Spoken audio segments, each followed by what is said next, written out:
तुम्ही कधी अशी रात्र अनुभवली आहे का, ज्यात संपूर्ण जग अंधाराने व्यापलेलं असतं, जिथे आशा नाही, साथ नाही आणि मन एकटंच लढताना दमून जातं? आज मी सांगणार आहे मंजिरीची कथा, जिच्या आयुष्यातल्या एका अशक्य प्रसंगाने दाखवून दिलं. जिथे प्रयत्न संपतात तिथून श्री स्वामी समर्थांची कृपा सुरू होते.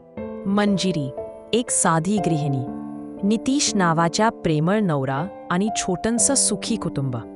पण नशिबाने अचानक घाव घातला.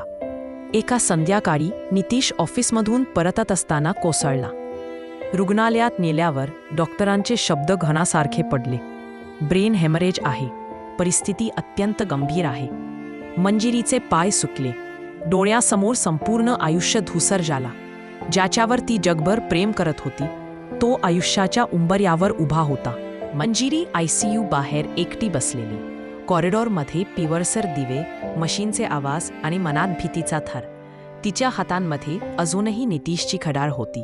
जणू तो तिच्या हातातून सरकतोय असं वाटत होतं. ती पहिल्यांदाच मनापासून म्हणाली, देवा, मी काही मागत नाही, फक्त माझा माणूस परत दे. पण उत्तर मिळालं नाही. कॉरिडॉर शांतच राहिला.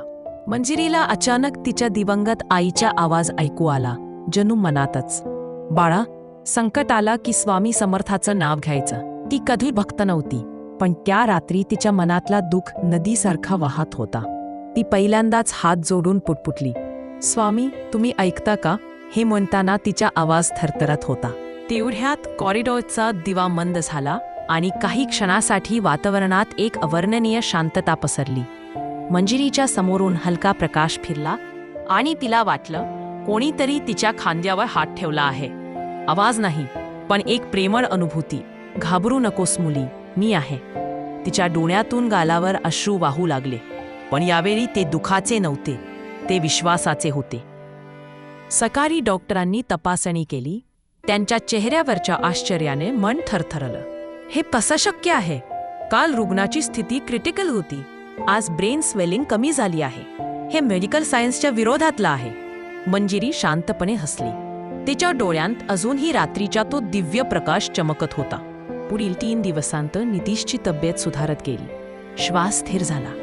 डॉक्टर म्हणाले, ही रिकव्हरी सामान्य रुग्णाच्या दुप्पट वेगाने होते. मंजिरीच्या हातातली खडाल पुन्हा उबदार वाटू लागली. जणू वेळ स्वतः परत फिरते. 4थ्या दिवशी नितीशने डोळे उघडले. मंजिरी त्याच्या समोर उभी होती. तिने हळूच त्याचा हात धरला आणि तिच्या ओठांवर एकच नाव, स्वामी समर्थ. नितीश पूर्णपणे बरा झाला. दोघं रुग्णालयातून बाहेर पडताना आकाशाकडे पाहत होते. मंजिरीने मनातल्या मनात म्हटलं, स्वामी, माझ्यावर तुमचा खूप मोठा उपकार आहेत. त्या दिवसापासून तिच्या आयुष्यात एक गोष्ट बदलली. ती कोणत्याही संकटाला घाबरत नाही, कारण तिला माहीत आहे, जेव्हा ती एकटी असते, स्वामी तिच्या बाजूला असतात. कधी कधी आपण तुटतो, फक्त हे समजण्याचं की देवांना आपल्या आयुष्यात जागा द्यायची असते. मंजिरीची कथा आपल्याला एकच शिकवण देते, विश्वास हा चमत्काराचा पहिला पाऊल असतो. जर ही कथा तुमच्या मनाला स्पर्शून गेली असेल आणि तुम्हीही स्वामी समर्थांची कृपा अनुभवल्याचं जाणवलं असेल, कृपया सबस्क्राईब करा, कारण पुढे मी आणखी अशा दिव्य आणि सत्य घटना तुमच्या समोर आणणार आहे.